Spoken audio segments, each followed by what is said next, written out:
Bo día a todos, a todas, moitas grazas por estar hoxe aquí na presentación de Goretti San Martín como a próxima candidata do BNG ás eleccións municipais do ano 2027 que facemos despois dunha asamblea local na que por unanimidade, aclamación, como que irades denominalo, pois Goretti San Martín designada oficialmente a nosa candidata.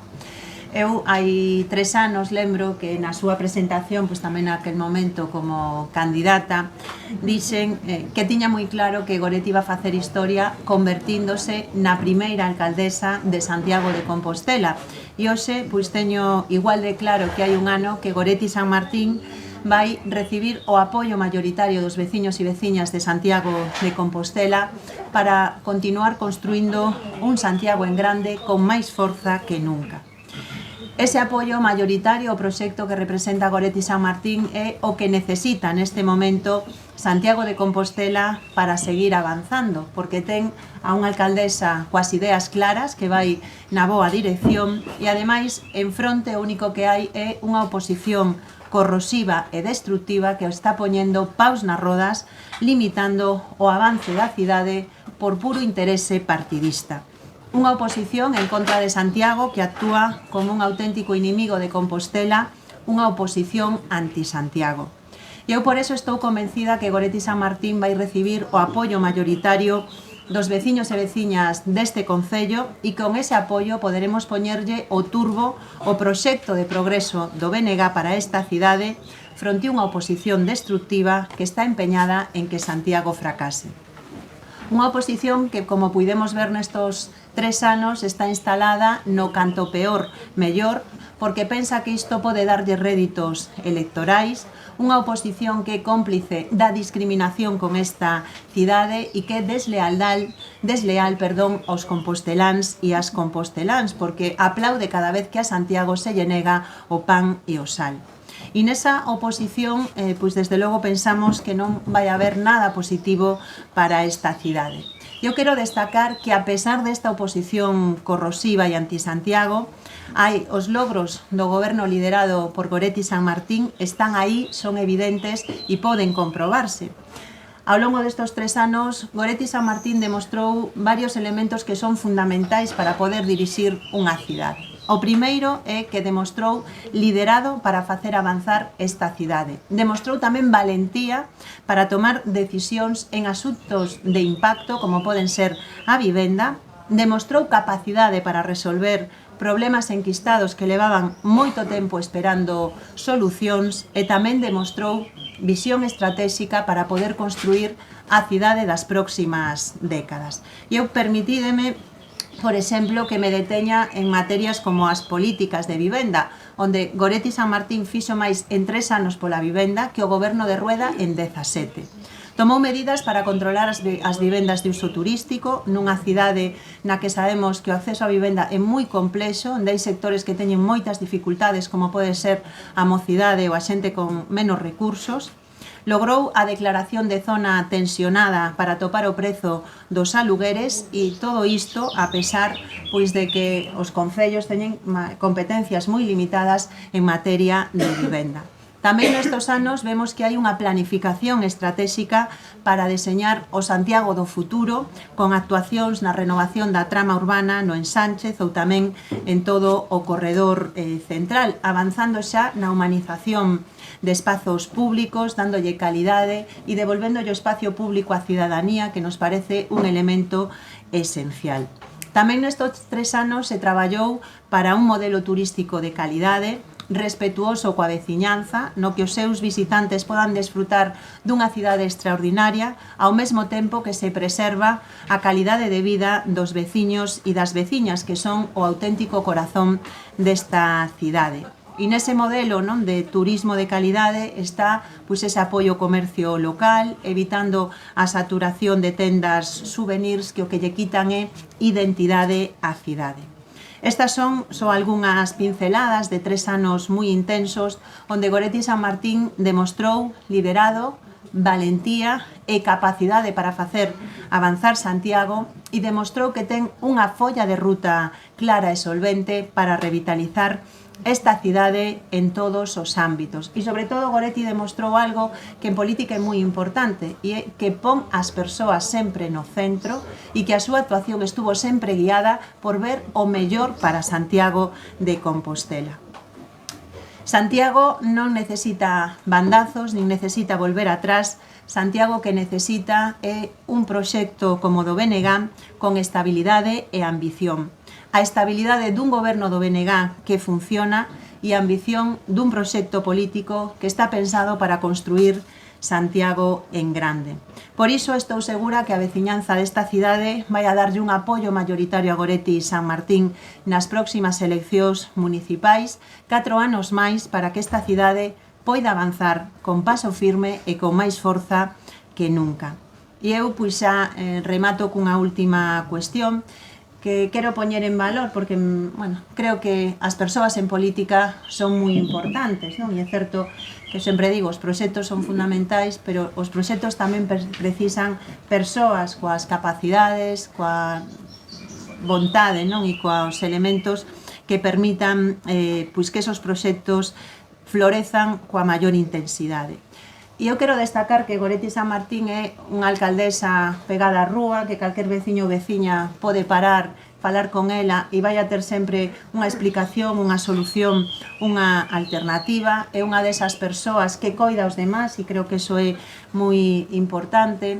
Bebe, pois, efectivamente, de todo o bo do feminismo que nos di que a sororidade, a empatía, non, o diálogo, a búsqueda de solucións compartidas é a liña na que temos que traballar. E creo que nestos anos, se algo se acreditou, é que Goretti San Martín é unha alcaldesa próxima, unha alcaldesa dialogante, unha persoa coa man tendida que está disposta sempre a axudar a todo o mundo. E creo que nestos tempos en que vemos tanta lameira na política, en que vemos tanto ruído, en que vemos tanta furia e tanto insulto, facer política desde a empatía, desde o respeto, desde o diálogo e desde a man tendida é un valor que axuda a construir un Santiago de Compostela mellor. E eu, pois, para a miña parte, nada máis, e xa vos deixo con a nosa alcaldesa. Grazas, agradecendo a portavoz nacional o seu apoio, a súa confianza, as súas palabras, tamén agradecendo a Asamblea Local esta escolla por unanimidade da miña persoa nestes días, nesta semana, e, por suposto, trasladarlle a toda a veciñanza de Santiago de Compostela, a todo o mundo que me presento como candidata e que dou este paso con todas as ganas, con toda a vontade de continuar contribuindo a que Santiago avance, con todo o aval do traballo feito até o de agora, nestes case 3 anos que levamos desde o Bloque Nacionalista Galego liderando este goberno, e tamén con toda a ilusión, con todo o entusiasmo, con toda a enerxía para os retos que temos por vir, que Santiago ten que afrontar, sabedora de que pois é necesario e é lóxico que existan proxectos que teñan que desenvolverse non ás presas, non a correr. Desde o Bloque Nacionalista Galego sempre apostamos polas políticas transformadoras, non pola política cosmética de urxencias, senón que sabemos que ten que haber proxectos que sexan a medio e longo prazo, que deixen pouso, que vayan pouco a pouco cociñándose pois a lume lento e que vayan desde esa perspectiva facendo o posible o deseño, a configuración do que ten que ser un Santiago de Compostela do futuro, un Santiago de Compostela a varios anos. E nós levamos 3 anos, eu creo que cun traballo desas políticas transformadoras con resultados xa que son visíveis, que son palpáveis, que a xente pode coñecer.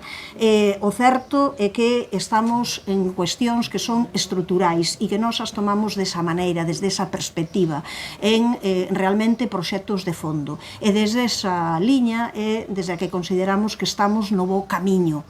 E nun bo camiño dun goberno que está traballando sin ninguna dúbida con valentía, con unha importante valentía política. Podíamos poñer varios exemplos disto, pero eu creo que con dous non creo que pode quedar claro. Un deles, pois ese imposto de estadías turísticas que conseguimos finalmente, a pesar dos intentos da administración autonómica de non sair adiante que conseguimos cando era un clamor social, cando se sabía perfectamente que toda Compostela estaba a prol dese imposto de estadías turísticas, e fomos vanguarda como capital do país para que logo viñesen detrás outros concellos, outras cidades, outros espazos que tamén se unisen a esta iniciativa. É certo que cando logo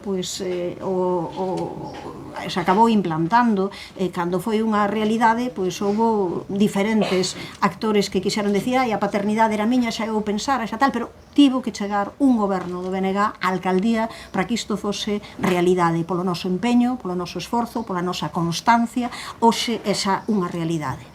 Tamén apostamos con valentía por un novo modelo de comedores escolares, algo que debía que aparecer xa, porque era tamén unha petición, unha demanda da comunidade educativa, un novo modelo que fixese posible que houvese políticas de conciliación, ao mesmo tempo que aposta polo autóctono, polo produto local, por todo o que ten que ver con comercio e alimentación saudável e de proximidade. Por tanto, valentía tamén aí. Mais, aparte diso, tamén levamos traballando durante estes 3 anos con rigor. Eu creo que se ve ese rigor e ese deseño de con tranquilidade, pero pasos sólidos e pasos rigorosos en todo o que é o novo contrato de transporte que está a piques de ser adxudicado. Un novo contrato de transportes onde decidimos optar por un novo modelo e non facer unha solución rápida simplemente co que xa estaba traballado de atrás, e dicindo, pois xa que aproveitamos que redefinimos un novo modelo que sexa mellor para o conxunto da veciñanza de Santiago, imos a poñer, neste caso, algúns elementos que sexan positivos e que fagan que teñamos, ao final, un contrato de transporte que estea á altura do que Santiago merece, incluindo, como sabedes, pois ese bus nocturno, incluindo as liñas alimentadoras ao rural, incluindo a Transantiago, incluindo maiores frecuencias. O certo é que estamos cun contrato que vai marcar un antes e un despois na mobilidade en transporte colectivo en Santiago, e fixémolo dicindo paso a paso, con calma, máis mirando que fose un proxecto sólido e rigoroso, como fixemos un traballo, creo, moi rigoroso en todo o que foi o novo planeamento que permitiu desbloquear unha parcela de Peleteiro, despois de anos, despois de, podemos decir, de que a xente de Compostela xa dixese, parecía que non ia haber posibilidade de sair adiante, desbloqueamos, e para alén de poder dotarnos de equipamentos e desa praza pública fundamental onde vai haber vivenda protexida en pleno centro da cidade. Algo, xa digo, en que estamos no día a día falando, tanto coa empresa estatal de vivenda, para conseguir que xa nestes momentos, unha vez aprobado definitivamente este novo planeamento, poidamos ter xa algo non visível nesa parcela de Peleteiro. Igual que tivemos esa constancia e ese esforzo para podermos finalmente, como acaba de comentar a portavoz nacional, para podermos ter esa declaración de zona de mercado residencial tensionado, para podermos aplicar unha política de vivenda que favoreza a contención de prezos, para que a vivenda poida estar a prezos accesíveis para o conxunto da poboación. E fixemos, a beira deso, modificacións no planeamento para regular as vivendas de uso turístico, para protexer o comercio de proximidade, para frear o que é a excesiva proliferación de tendas de souvenirs, ou para poder incluir un gravame para vivendas baleiras. É fundamental mobilizar as vivendas baleiras que hai en Santiago de Compostela, ou impulsar un parque público de vivenda en alugueiro. Fixemos tamén un traballo que eu creo que a ninguén se oculta, con moita honestidade. E poderíamos poñer exemplos diso, con honestidade, con transparencia, e falando unha e outra vez, renunciando a facer políticas curtopracistas. Un exemplo poderían ser as obras. Cando nas obras houve algún problema, algún impedimento, algunha cuestión nova que saiu, en vez de tirar para diante e facer unha solución rápida, o que dixemos foi hai que parar e hai que ver exactamente, queremos que a obra quede ben, definitivamente ben para o conxunto da veciñanza. E ás veces iso tamén causa molestias, problemas, queixas, mas entendíamos que era mellor tomarse ese tempo necesario para facer modificados de proxectos e para que finalmente a obra fose o mellor posible. Podíamos poñer o exemplo de García Lorca, o exemplo de Vilar Maior neste sentido. Tamén creo que desde o Concello de Santiago como capital do país tivemos claro desde o primeiro momento que teñamos que actuar con xenerosidade, con toda a xenerosidade do que nos sitúa, pois, podíamos decir a respecto, por exemplo, da conectividade aérea como aeroporto central e aeroporto principal do noso país, e dicindo, dentro dos problemas que pode haber neste ámbito, nos, se a Xunta de Galicia quere pois coller o temón e liderar realmente, camiñar cara a ir a unha definición do que necesita un modelo, un sistema aeroportuario galego, nós estamos dispostos a pôr os nosos recursos, as nosas capacidades, tamén os nosos coñecementos técnicos ao servizo do conxunto do país, desde unha perspectiva política que fuxa do localismo, que teña en conta, por suposto, as potencialidades de Santiago, mais que mire que non somos realmente, non é o problema de Santiago de Compostela a competencia cos outros aeroportos galegos, senón que o problema está pois esa competencia con Porto ou esa competencia con Asturias que, sen ninguna dúbida, temos que tratar desde unha perspectiva global, desde unha perspectiva nacional, desde unha perspectiva de país. Ese foi o que nos moveu, eu creo que con moitísima xenerosidade en todo o traballo que estivemos facendo.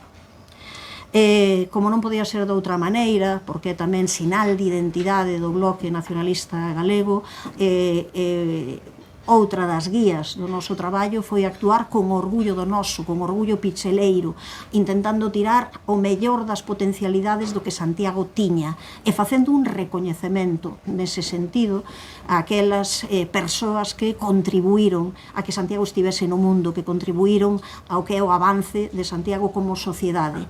E aí estivo pois a creación da Alba de Compostela, a creación dunha distinción incluída no recoñecemento de honras e condecoracións do Concello de Santiago de Compostela, que marcou tamén un momento fundamental nas festas principais de Santiago, no seu día grande, ter un espazo para entre nós como colectividade recoñecermos aquelas persoas importantes, ou no conxunto das festas de Santiago, porque tamén fixemos un esforzo moi grande para potenciar, por exemplo, o que significou o Nadal, con un Nadal de participación, un Nadal de rúa, unha aposta en todas as festas polo que son os, neste caso, os grupos locais e os grupos galegos, unha aposta sobre todo de entender a cultura e as festas como dereito, como un dereito de participación da veciñanza de Santiago, que está tendo, ademais, unha acollida absolutamente importante, absolutamente mayoritaria entre a sociedade de Compostela. E xa o deixo para o final. Hai outro criterio que guiou a actuación deste goberno durante estes 3 anos, que foi o criterio de ter ambición, realmente de ir a marcar e a definir proxectos que poidan ser de futuro, sobre todo a partir dun redeseño urbano, dun pensar e reflexionar tamén de maneira participada, con persoas expertas desde o punto de vista internacional, pero tamén con participación do conxunto da poboación de Santiago, para facer unha reestruturación de todo o que pode ser a cidade de Santiago de Compostela, poñendo as persoas no centro, gañando espazo para as persoas, reducindo o que é o tránsito de vehículos e pensando tamén nese transporte colectivo de que xa falei. E aí temos as planificacións e as propostas para o ensanche, as propostas da Praza de Vigo, de Santiago de Chile, que se poden estender e facer e acabar conseguindo unha modificación moi sustancial dunha parte absolutamente fundamental de Santiago, ou o concurso internacional sobre o conector central, que tamén vai facer posible que se permee o que é ese paso entre a cidade histórica e a zona nova, que moitas veces parece unha fronteira e que queremos que sexa un espazo xustamente conxunto, gañado para a socialización das persoas. Ou a aposta dentro do plan Horizonte Compostela por melloras importantísimas na zona norte da cidade, na zona que, ademais, desde o punto de vista dos datos, máis necesidades ten e máis problemas tamén económicos ten. E aí están a aposta por novos equipamentos, como esa factoría, un espazo de recuperación e de rehabilitación para poder conseguir ter un espazo de actividades relacionadas coa mocidade e co mundo cultural, co mundo da produción cultural tamén, un tema dun equipamento deportivo multiusos absolutamente necesario, ou todo o que significa levarlles a mobilidade ao barrio da Almáciga, intentando facer esa unión necesaria entre Almáciga e o propio centro xa da cidade. O certo é que eu creo que hai, coa definición destas cuestións, creo que queda claro que estamos no bo camiño e que é importante, e esa é a nosa ambición tamén, as nosas ganas, a nosa paixón, seguir con este compromiso con Compostela, seguir con un compromiso, con humildade, mais con traballo, con esforzo, con ambición, con ganas, para consolidar o que xa se logrou avanzar. Como decía, temos que consolidalo, temos que continualo, seguir traballando con estes mesmos principios, pero co tempo necesario para que as mudanzas todas poidan asentarse. E, desde logo, desde a nosa perspectiva, isto só vai garantir un goberno do BNG, un goberno que non dea marcha atrás en todo aquilo en que fomos avanzando. O seguinte mandato vai servir para fortalecer os sectores que garanten a diversidade económica, coas infraestructuras e conexións necesarias en as que tamén temos que avanzar para lles dar saída aos produtos e cos servizos que apoien a produción e o comercio local. E tamén ten que ser ese mandato futuro, ten que ser o que garanta a sustentabilidade, especialmente no que é a xestión da auga, a xestión dos residuos, a xestión do territorio no seu conxunto tamén, diminuindo esa discriminación histórica co rural na que estamos empeñados e dotándose de máis servizos, máis e mellores servizos e tamén de máis e mellores recursos no ámbito do social para o conxunto da poboación compostela. Así que, en definitiva, eu preséntome neste caso como candidata, co aval que ten unha forza como o Bloque Nacionalista Galego e as súas políticas que se levan facendo xa a nivel municipal en numerosos lugares, políticas transformadoras, mais tamén co aval destes 3 anos de traballo, co aval de termos dado moitos pasos e, sobre todo, co aval do desexo de termos retos que cumprir por diante, retos para mellorar Santiago de Compostela no futuro, para poder conseguir algo en que seguramente que todas as persoas de Santiago coinciden, non? Que Santiago sexa ese lugar onde máis paga a pena vivir, ese lugar onde a xente queira instalarse, ese lugar onde a xente queira estar, vivindo, partillando, participando dun riquísimo tecido veciñal, asociativo, cultural, deportivo, económico, que nos faga ademais ser esa vanguarda como capital do país. E xa sen máis, non sei se tedes algunha pregunta, algunha cuestión que queirades comentar. Sí, doña Goretti, confía en que se vostede repite na alcaldía e pasado un ano sexa posible unha oposición menos agresiva e un PSOE máis colaborador?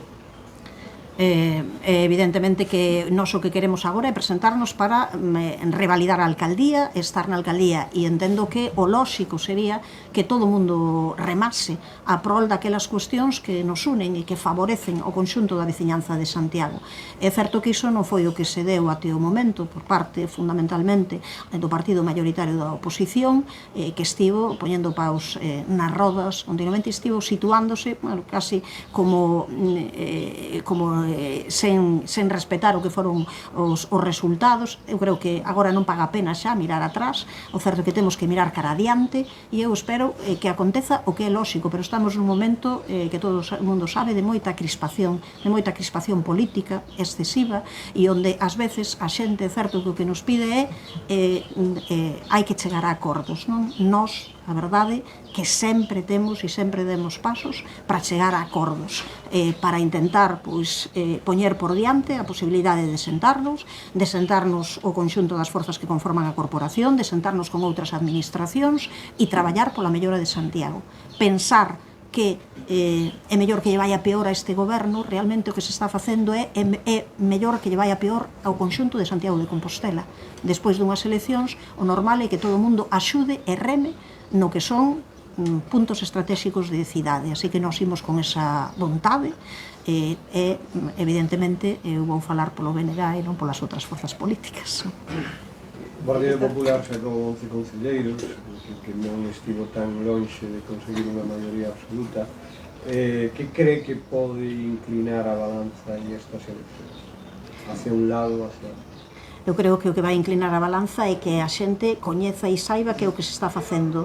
Eu creo que hai suficientes probas, suficientes elementos visíveis, palpáveis, de que Santiago avanzou durante estes 3 anos. E hai tamén, creo que teremos a ocasión, de aquí a dentro dun ano, de mostrarlle a xente tamén todos eses proxectos de futuro que nos queremos para Santiago a medio prazo. Creo, como dixen, que fomos un goberno que estamos actuando con esa valentía, con rigor, que estamos actuando con honestidade, con ambición, e creo que eso é o que ten que mirar a xente tamén, como actuou, como está actuando cada unha das forzas durante este tempo. En ese sentido, confía en que transporte, corredor central, todo ese tipo de temas que están aí, pero que non acabaron aínda, sino que están en proceso, que rematen antes de las eleccións. Evidentemente o proceso de adxudicación do transporte está moi avanzado, por suposto que vai acabar antes, hai moitos proxectos que están en marcha e que se verán os primeiros resultados, e eu, como dixen, nós renunciamos desde o primeiro momento a facer esas políticas curtopracistas e definimos políticas a medio e longo prazo, estruturais, aínda sabendo que moitas veces en política só se xoga ese ritmos de os 4 anos e a correr. Nós entendemos que o que hai que facer é ofrecer propostas que sexan sólidas e que veñan para ficar. E teño clarísimo que aquí houve cuestións en que a xente xa non pode ter ningunha dúbida. Chegou o imposto de estadías turísticas, non só chegou para Santiago, chegou para algúns concellos máis do país e vai se estender, non? Zona de mercado residencial tensionado, pois tamén vai ter uns efectos. Tamén a xente tamén se terá que preguntar por que non puidemos xa ter a zona de mercado residencial tensionado moito tempo antes, e resulta que chegou agora, nestes momentos, aínda non tarde, pero certo que xa podíamos estar vendo os seus efectos, pois justamente por unha oposición que estivo poñendo paus nas rodas. Así que vai haber, eu creo, eu xa dei elementos, avances no modelo de comedores escolares. Vai haber cuestións, como as está habendo xa de seu, en todo, que eu creo que dan boa conta dun traballo importante por parte deste goberno durante estes 3 anos. E por último, cree que a escisión do Partido Socialista, o crecemento de Vox a nivel nacional, outra serie de cuestións van a deixar un concello con moita máis variedade de partidos no pleno? Eu a verdade iso non o sei, creo que haxa distintas propostas que se presenten, iso é algo que entra dentro do xogo democrático, que se presente pois quen queira e quen así o desexe. Para min o importante é que toda a xente, cando se presente as eleccións, unha vez pasadas as eleccións, diga: temos que remar por mellorar este concello durante os próximos 4 anos e temos que todo o mundo poñer e arrimar aí o ombro. Creo que iso é o máis importante. Logo, o que vai a acontecer xa non o sei, e xa digo, o que pasou con outros grupos, pois creo que non é o momento nin a ocasión de que o valore. Sí, di que hai que chegar a acordos e que sempre están dispostos, pero non é o que está dicindo a oposición, dende hai moito tempo xa. Dicen que non están abertos ao diálogo e falta de transparencia. Cree que hai que reconducir, que ten que reconducir a relación con eles neste ano, pensando no que poida haber. Bueno, eu creo que un goberno en minoría que sacou adiante 3 orzamentos, a verdade non se pode dicir que non haxa diálogo, 3 orzamentos nun goberno en minoría, que fósemos capaces de facer, eu creo, de sacar adiante cuestións moi importantes como a parcela Peleteiro, que fósemos, e que hai temas que están sobre a mesa que non son ao final relatos, son datos. Eu digo, pódese alguén mirar e ver arredor como, pois xa digo, un goberno en minoría cunha situación, é certo, políticamente convulsa, con problemas entre algún dos grupos da corporación, e foi capaz de, finalmente, desde o punto de vista orzamentario, desde o punto de vista dos grandes proxectos transformadores para a cidade, como pode ser o proxecto Peleteiro, pois chegar a un acordo, ou como pode ser, pois rematar esa regularización do que son os pisos turísticos, ou poñerse de acordo para a protección do comercio de proximidade. Creo que non hai. É certo que noutras cuestións onde non se foi capaces de chegar, non fomos capaces colectivamente de chegar a eses acordos, mas creo que por diálogo, por esforzo, por estar e ter reunións e intentar chegar a acordos, non. O que haberá que preguntarse é por que houbo pois algún grupo político que desde o primeiro momento decidiu ser e instalarse en ser os do non, decidiu ser e instalarse en que calquera cuestión que fose proposta por este goberno era sistemáticamente que non, ás veces sin chegar a lela, sin chegar nin a saber o que era. A instalación do non polo non, eu creo que iso é o que ten que xulgar a xente. Agora, capacidade para chegar a acordos e tal, eu creo que aí están os datos, non? Sí, contarán con a nova para este novo proxecto para a capital? Evidente que o BNG ten un proxecto sólido, temos unha alcaldesa que está facendo un traballo moi importante para a cidade e o BNG, pois, como nós sempre dixemos, para todas as persoas que teñen a Galiza na cabeza e no corazón, temos as nosas portas abertas, todo o mundo que queira colaborar e participar, esas portas están abertas. Sí, Dañana, non sei se viu as últimas informacións sobre o caso Zapatero, que por razón lle merecen, Paula Prado acaba de estar no programa Os Días da Televisión de Galicia e asegura que o Bloque Nacionalista Galego é un máis dos moitos que apoian o goberno máis corrupto da historia de España. Iso.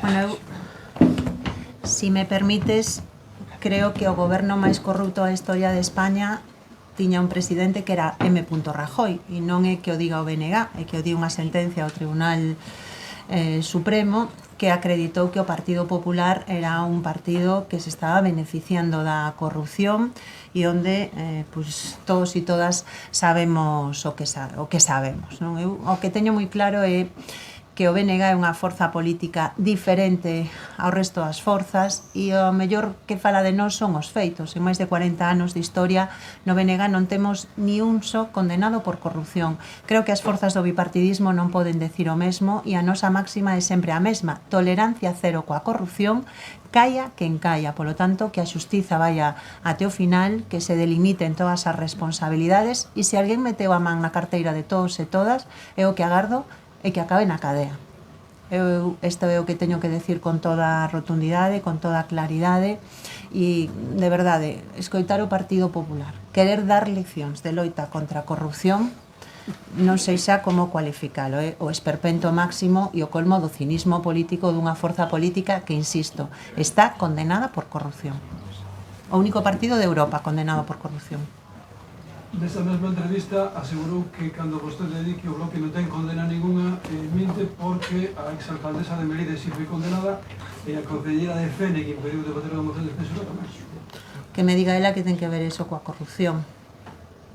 En fin, é que os bulos do Partido Popular son inmensos. Entón, eu non vou a responder ao bulo Partido Popular que lanza bulo tras bulo e que ademais utiliza os medios públicos deste país en moitas ocasións para difundir bulos ao conxunto da poboación.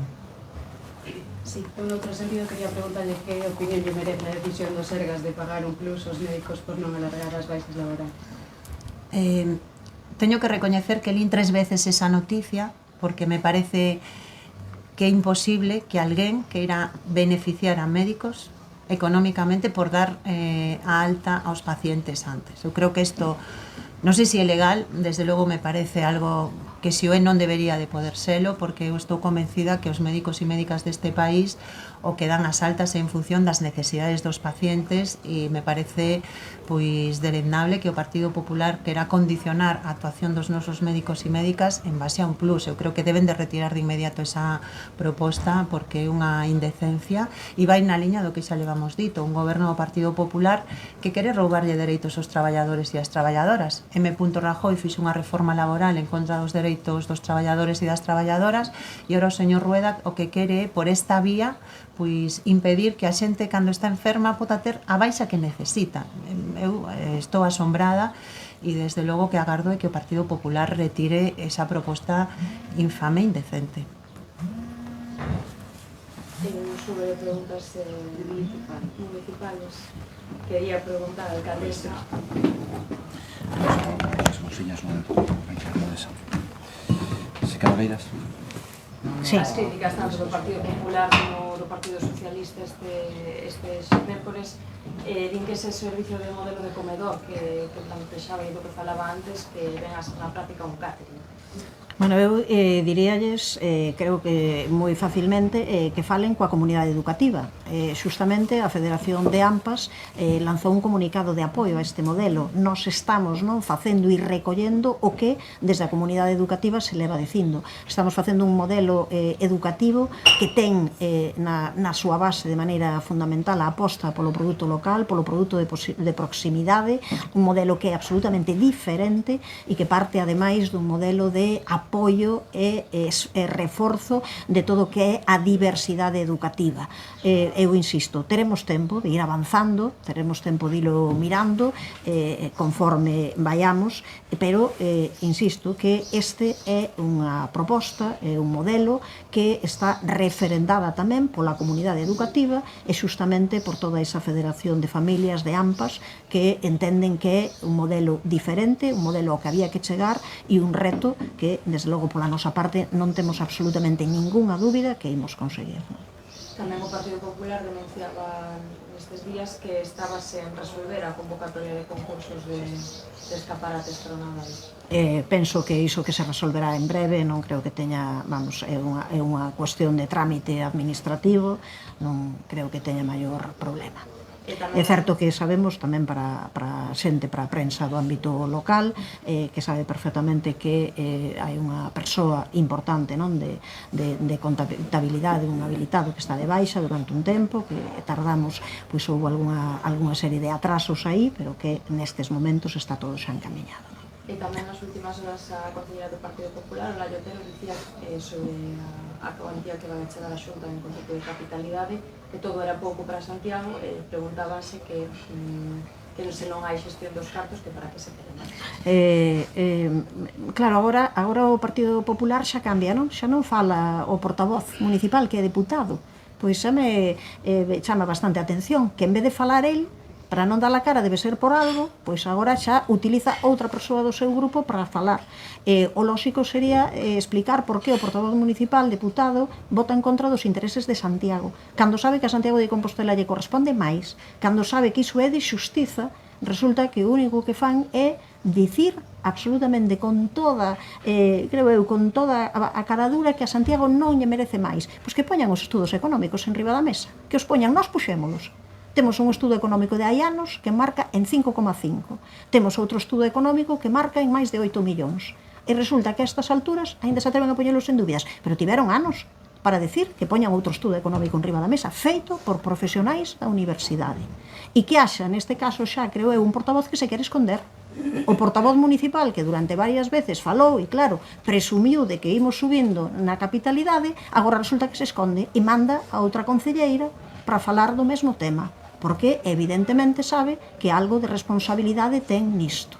Eu creo que a verdade non é de recibo, que sabendo que estamos nunha das cantidades máis baixas pola capitalidade de todo o Estado español, que había o compromiso do presidente da Xunta de poder convocar o Consello da Capitalidade, que é preceptivo antes de que veñan os orzamentos, e que aínda continuemos nesta. A verdade é que é totalmente inexplicável e só ten, pois, ao final, unha traducción clara, é que o Partido Popular, o único que quere, o Partido Popular do Concello de Santiago, é lavarlle a cara á Xunta de Galiza na súa discriminación con Santiago. Eu son alcaldesa e, por tanto, teño que defender os intereses da veciñanza, os intereses de Santiago. Eso, xustamente, é o meu camiño. E tamén lle diría que poden falar con xente do Partido Popular, ex altos cargos do Partido Popular, que din que a cantidade que están poñendo agora en riba da mesa é que hai xa 16 anos que xa estaba cobrando Santiago. 16 anos despois queren vendernos como grande cousa a mesma cantidade, non? Que xa se recibía naquela altura. A verdade é que creo que por este lado non ten absolutamente ninguna argumentación defendível o Partido Popular. E por iso o señor Berea acaba ocultándose agora. Simplemente por puntualizar, non foi a concelleira que contestou simplemente porque lle preguntamos nos a ela, non porque non fora Berea que non está. Vale, de acordo, pois entón tamén matizar as miñas palabras, porque parecía que sí, tal e como dicía, comentaba. No, porque estaba era nesa roda de prensa e preguntamos de nos a era porque era quen estaba. Vale. Por eso. De calquera xeito, Borja Verea sí falou onte e para dicir que creía que estaba utilizando vostede o informe da Universidade sobre Capitalidade por unha terceira e desleal. Pero porque di que os 8 millóns son se chega a 200 políticas e que Mire, é unha cifra importante a que marca a diferencia niso. E non é única exclusivamente pola presenza e polo número de policías, como sabedes aí hai moitos ítems que se teñen en consideración. E tamén vou dicir que desde un punto de vista, tamén como dicía antes, con toda a xenerosidade, eu dixen desde o primeiro momento que entendía perfectamente que non se pasase de 2.400.000 a de repente 8 millóns. Dicía, o que hai que facer é unha senda financeira que nos diga como imos facer para chegar a esta cantidade, ou se se queren poñer outros estudos que marquen outra cantidade, que se digan. O problema é que hai un compromiso para facelo e non se fai. Non se poñen outros estudos en riba da mesa. Insisto, o dos 5,5 millóns de euros é un estudo de hai máis dunha década. E resulta que estamos con 3 millóns presumindo diso. Eu creo que non hai absolutamente nada que decir. O que debería decir o señor Verea é vou falar co señor Rueda para que nos poidamos sentar e nestes momentos definir como imos facer para avanzar ou sacar pois outros estudos económicos, pero que se poñen en cuestión, en dúbida, os estudos económicos feitos por xente técnica da Universidade de Santiago. É iso que se está poñendo en cuestión. Pois a verdade tampouco me parece de recibo, non?